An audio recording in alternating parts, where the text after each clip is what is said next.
Bismillahirrahmanirrahim. Good evening and a very warm welcome to everyone joining us today. Assalamualaikum warahmatullahi wabarakatuh.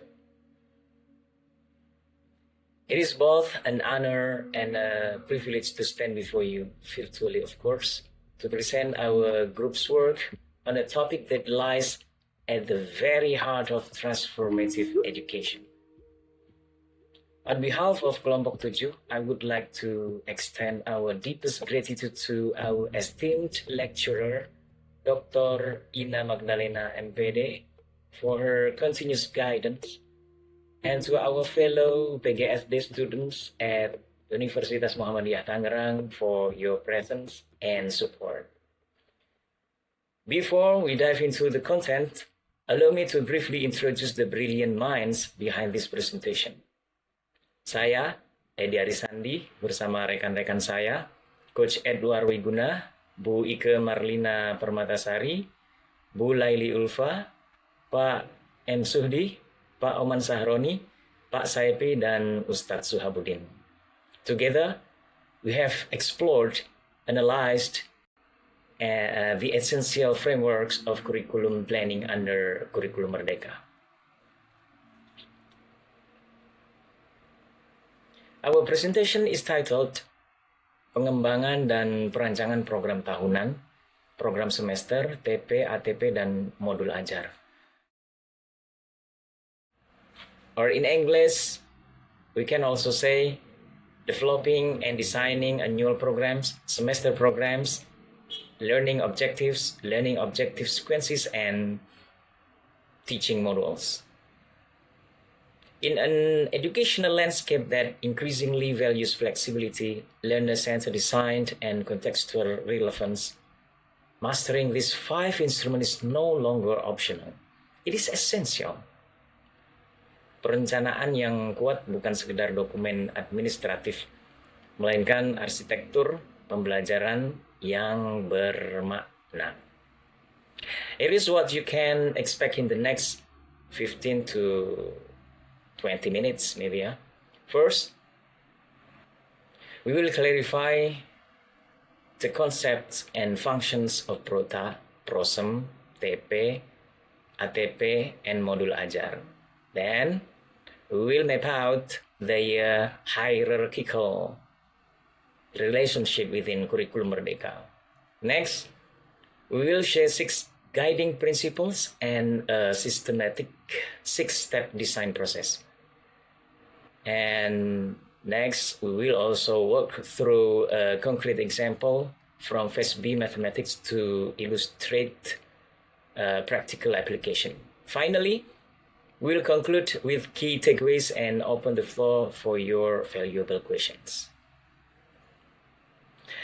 Okay, without further ado, let us begin our journey into the architecture of meaningful curriculum design. Mari kita mulai dengan memahami mengapa 5 instrumen ini menjadi fondasi pedagogis di era kurikulum merdeka ini.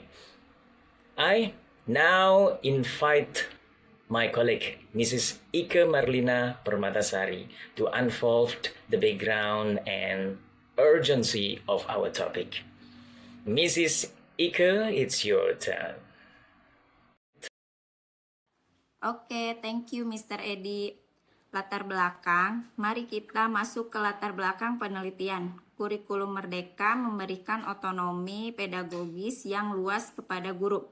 Ini bukan sekedar kebebasan, melainkan tanggung jawab besar untuk merancang pembelajaran yang sesuai dengan karakteristik peserta didik dan konteks lokal. However, we face a significant challenge. Perencanaan pembelajaran tidak lagi bersifat administratif semata, melainkan harus menjadi pondasi pedagogis yang menjamin capaian pembelajaran atau CP. Namun kenyataannya masih banyak guru PGSD yang mengalami kesulitan dalam mengintegrasikan PROTA, PROMES, ATP, dan modul ajar secara koheren. Oleh karena itu, pemahaman mendalam tentang kelima instrumen ini menjadi sangat krusial. Thank you very much, Mrs. Ike Marlina Permatasari.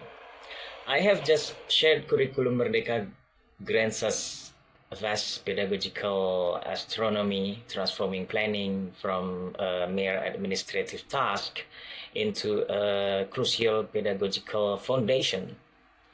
Yet, this autonomy brings the challenge of coherent integration. To articulate the core questions that will guide us through this challenge, I now yield the floor to Mrs. Laili Ulfa.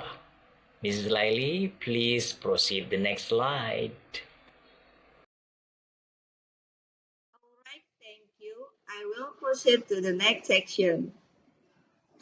Rumusan masalah dan tujuan. Based on this background, we formulated 4 key research questions. Pertama, apa pengertian fungsi dan komponen utama dari kelima instrumen perencanaan tersebut? Kedua, bagaimana hierarki dan keterkaitan antar instrumen dalam kurikulum Merdeka? Third, what principles should guide the development of this instrument? Dan keempat, bagaimana langkah-langkah sistematis untuk merancang kelima instrumen tersebut? Tujuan penulisan kami adalah menjelaskan konsep dan fungsi masing-masing instrumen, menguraikan hierarki keterkaitannya, mengidentifikasi prinsip pengembangan, serta menyediakan panduan aplikatif bagi calon guru SD. Our goal is to provide practical guidance for future elementary school teachers. That I can explain, I'll return it to the moderator. Thank you so much, Mrs. Laili Ulfa. Okay, we have mapped out the 4 key research questions and our ultimate goal to provide practical guidance for future educators. To answer the very first question, we must first master the vocabulary of our craft. It is now my pleasure to invite Mr. M. Sudi to illuminate the core concept and unique functions of our 5 essential instruments. Mr. Sudi, it's your turn. Thank you, Mr. Edi. Baiklah, saya akan membacakan slide kelima, yaitu konsep dan fungsi 5 instrumen. Mari kita bahas kelima instrumen inti perencanaan pembelajaran. Pertama, PROTA atau program tahunan yang memetakan alokasi waktu dan capaian pembelajaran selama 1 tahun pelajaran. Second, FROSEM or semester program, which is a detailed breakdown of the annual program per semester, including week, hours, topics, and assessment. Ketiga, TP atau tujuan pembelajaran, yaitu kompetensi spesifik yang harus dicapai peserta didik. Keempat, ATP atau alur tujuan pembelajaran, yang merupakan urutan logis TP berdasarkan scaffolding kognitif peserta didik. And fifth, modul ajar or teaching module, a comprehensive document that reflects the traditional lesson plan, encompassing learning, activities, and assessment. Each instrument serves a unique yet interconnected purpose. Thanks a ton, Mr. Sudi. We have now defined PROTA, PROSEM, TP, ATP, and the teaching module, recognizing that each serves a unique yet interconnected purpose. But a puzzle is only beautiful when its pieces connect, right? To reveal the invisible threads that weave these instruments into a seamless, inseparable hierarchy, I now pass the virtual stage to Mr. Oman Sahroni. Mr. Oman, please take it away.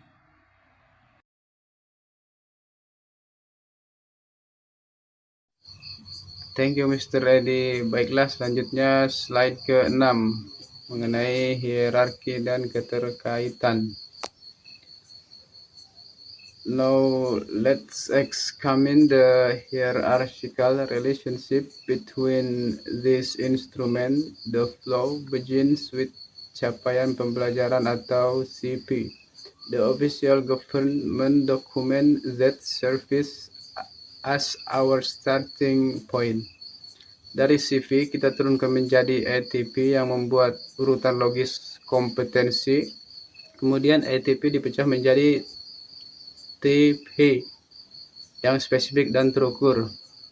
These learning objectives are then mapped into PROTA and PROSEM based on time allocation and effective weeks. Finally, we develop the teaching module for each TV considering context, differentiation, and assessment. Keterkaitan kuncinya adalah CV, lalu ETV, TV, PROTA atau PROSEM, lalu modul ajar. Ini adalah alur yang tidak bisa dipisahkan. This is an inseparable chain that ensures curriculum coherence. Thanks a lot, Mr. Roman. Yes, we have traced the magnificent chain of curriculum coherence from the capaian pembelajaran down to the teaching module. However, a strong chain must be forged with the right elements. To explore the 6 guiding principles that ensure our design remains student-centered, flexible, and inclusive, I now elegantly yield the floor to Mr. Saipi. Okay, Mr. Saipi, it's yours now. Oke, thank you Mr. Edi. Saya akan melanjutkan slide ke-7, prinsip pengembangan.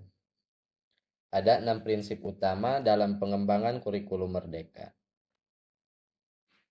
Pertama, berpusat pada peserta didik. Kita harus memperhatikan gaya belajar, kesiapan, minat, dan konteks sosial budaya peserta didik. Second, flexibility and adaptability. The curriculum must allow adjustment in learning flow, method, and assessment according to classroom dynamic. Ketiga, koheren dan berkelanjutan. TP dan ATP harus saling mendukung menuju penguasaan CP secara utuh. Keempat, asesmen formatif. Penilaian digunakan sebagai umpan balik untuk perbaikan, bukan hanya di akhir proses. 5. Inclusivity and differentiation. We must provide diverse learning, pathways, content, and products according to students' needs. 6. Practicality and operability document must be easy to understand, straightforward words, and immediately implementable by teacher. Thank you, Pak Saipi, for explanation. We have established the philosophical compass from student-centeredness to practicality that will guide our every decision. With these principles firmly in mind, we must now transition from the why to the how. To walk us through the systematic 6-step design process, I now hand the floor over to Mr. Suhabuddin or Ustadz Suhabuddin. Please proceed. Terima kasih kepada Mr. Edi sebagai moderator. Untuk selanjutnya, langkah-langkah perancangan. Let me walk you through our systematic 6-step design process. Langkah A, analisis CP. Identifikasi elemen, dimensi, dan fase. Tentukan kata kerja operasional yang mencerminkan kompetensi inti. Step B, developing ATP, sequence the learning objective from concrete to abstract, simple to complex, validate with experienced teacher. Langkah C, perumusan TP. Gunakan rumus peserta didik mampu, kata kerja, plus konten atau konsep, plus kondisi atau kriteria. Step D, Prota and Prosem. Calculate effective weeks, allocate TP/ATP proportionally, and schedule assessment. Langkah E, modul ajar. Susun informasi umum, kompetensi inti, TP, kegiatan, asesmen, diferensiasi, dan lampiran, seperti LKPD dan glosarium. Step F, validation and revision. Conduct peer review, limited trials, and revise based on formative assessment data. This ensure continuous improvement. Terima kasih. Untuk selanjutnya saya serahkan kepada moderator. Masya Allah. Thank you very much, Ustaz Suhaudin. We have outlined the theoretical blueprint from analyzing the CP to validating the final module. Yet, theory truly shines when it meets practice. To bring these steps to life and illustrate them through a concrete real-world example in Phase B, Mathematics, now it's time for me again explaining it from the slide. Baik, untuk memperjelas, mari kita lihat contoh konkretnya ya. Kami mengambil fase B untuk kelas 3 atau 4 sekolah dasar. Mata pelajaran matematika dengan elemen bilangan. Nah, the students can perform addition and subtraction operation up to 1000 and apply them in daily life context. ATP kami urutkan TP1 tentang pemahaman nilai tempat. Nah, TP2 operasi dasar. TP3 soal cerita hingga TP4 proyek kontekstual. One specific learning objective atau TP, students can solve addition and subtraction story problems up to 1000 using written strategies or manipulatives. Prota or Prosem mengalokasikan ini pada minggu ke-3 sampai 5 di semester ganjil, termasuk 1 kali asesmen formatif dan 1 proyek mini. The teaching modules includes exploration with play money, differentiated worksheets at 3 levels, process assessments rubrics, and metacognitive reflections. This is pedagogy meeting practicality. Okay, thank you to me. Yes, we have just witnessed the beautiful interaction where pedagogical theory meets classroom practicality, providing that our design is both robust and adaptable. As we near the curriculum of our intellectual journey, it is time to distill our exploration into its most vital essence. I now invite Mr. Edward Wiguna to deliver our key conclusions. Mr. Edward or Coach Edward, please take the stage. I would like to express my sincere gratitude to the moderator from the time and opportunity given to me. Oke, dari pembahasan kami dapat disimpulkan 3 poin utama. Pertama, Prota, Prosem, TV, ATV, dan modul ajar merupakan rangkaian instrumen yang saling terintegrasi dalam kerangka kurikulum merdeka. Second, effective development start with deep understanding of CV, logical sequencing, measurable objective, and realistic time management. Pengembangan yang efektif dimulai dari pemahaman mendalam tentang CV, penyusunan urutan yang logis, tujuan yang dapat diukur, dan manajemen waktu yang realistis.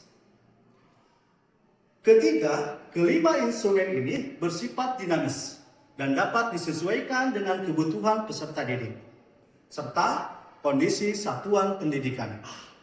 They are not rigid documents, but living frameworks that evolve with your students. Mereka bukanlah dokumen kaku, melainkan kerangka hidup yang berkembang bersama siswa-siswamu. Okay? That was the conclusion. I could present. I apologize for any shortcoming with that. I return it to the moderator, Mr. Eddie. Okay, thank you very much. Baik, terima kasih banyak Coach Edward Wiguna. Yep, we have concluded that these 5 instruments are not rigid documents, but living, breathing frameworks that evolve with our students' need. Looking ahead, how do we turn these insights into actionable impact? To share our strategic recommendation for students, teachers, and institutions, I now yield the floor back to Mrs. Ike Marlina Permatasari. Mrs. Ike, it's yours again. Oke, thank you Mr. Edi. Saran, kami memiliki beberapa rekomendasi untuk mahasiswa PGSD. Perbanyak praktik penyusunan kelima instrumen melalui simulasi, studi kasus, dan magang pembelajaran yang terstruktur. For teacher and prospective teacher, utilize digital platform such as platform Merdeka Mengajar, Canva, and Google Workspace to accelerate and validate document preparation. Untuk penelitian lanjutan, perlu kajian mengenal efektivitas implementasi kelima instrumen terhadap peningkatan hasil belajar dan profil pelajar Pancasila. For educational institution, integrate collaborative workshop across courses to ensure alignment between curriculum theory and practical design. Yes, thank you, Bu Ike. We have laid out our recommendations to bridge the gap between curriculum, theory, and practical design through collaboration and digital tools. As we draw the curtain of today's presentation, it is me again, Edi Arisandi, for the closing remarks. Baik, demikian presentasi dari kelompok 7. Kami menyadari masih banyak terdapat kekurangan dalam penyajian ini. So, we welcome your questions, feedback, and constructive criticism to help us improve. Kami ucapkan terima kasih yang sebesar-besarnya kepada Ibu Dr. Ina Magdalena MPD atas bimbingan dan kesempatan yang diberikan. Thank you also to all our fellow students for your attention and participation. Semoga presentasi ini bermanfaat bagi kita semua dalam mengimplementasikan kurikulum merdeka di sekolah dasar. May our future classroom be spaces where every child's potential is unlocked through thoughtful curriculum design. Wassalamualaikum warahmatullahi wabarakatuh. Terima kasih. Thank you very much. Bye-bye. See you.